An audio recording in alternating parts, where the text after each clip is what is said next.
So, how do you come into union with yourself, Kayla? Okay, so to me, this is what I found out, right?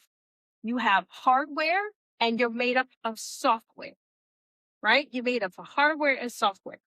So, what I did, I named almost everything.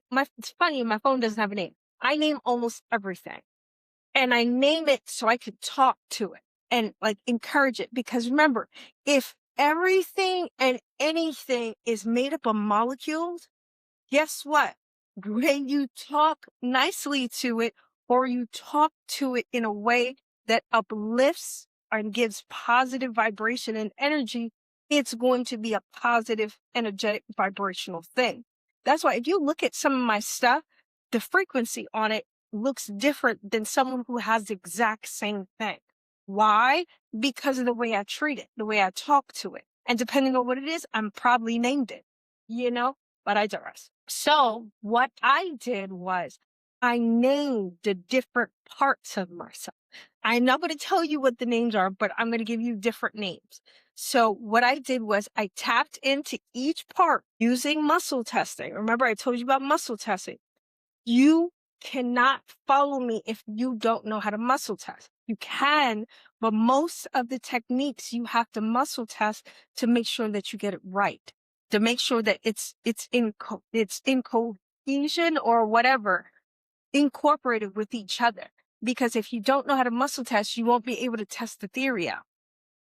It's kind of like a tool of testing the theory. Okay. You can follow me because I'm cute, but if you really want progress, you have to learn how to muscle test. I'm going to do more classes on muscle testing because you're going to be like, well, you haven't done more classes. So I'm going to do more classes on muscle testing as well. But I digress. So I muscle tested to find out what the names were of all my body parts. So let's go into it. So the hardware is your brain. Your brain is the hardware. Everything that's in the spacesuit, that's the hardware. It's the brain, it's the body, it's the heart. And you hear this whole, whatever this avatar is, that's the chooser. That's you, right? So then you go over here, you have the software, which is the internal, everything inside, the internal stuff. You have the higher self, higher spirit, whatever you want to call it. It's not religion. It's just it's kind of like reading your user manual. Does that make sense?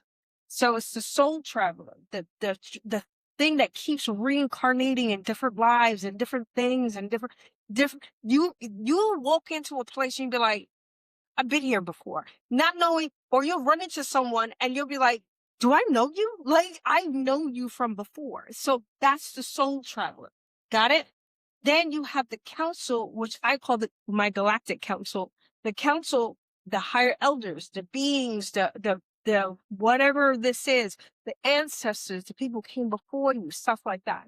Then you have your shadow, which is, they say it's your ego, and it could be. I'm not quite sure. I haven't really figured that part out for me yet. But my shadow she's the one who's like, pop your shit. Like, she's the one who's like, no, you're not going to do that. But it wasn't until I regulated and incorporated her that she stopped bucking and doing crazy stuff and trying to be like, oh my God, why do I feel like this? It's because you're not giving your shadow a say in anything. But then you expect something as explosive as your shadow to sit in the shadow and be quiet. That's just the name of that part is not correct, because it should be like the shining or something like that, because the shadow is not supposed to be hidden. It's not supposed to be hidden. It's supposed to be incorporated.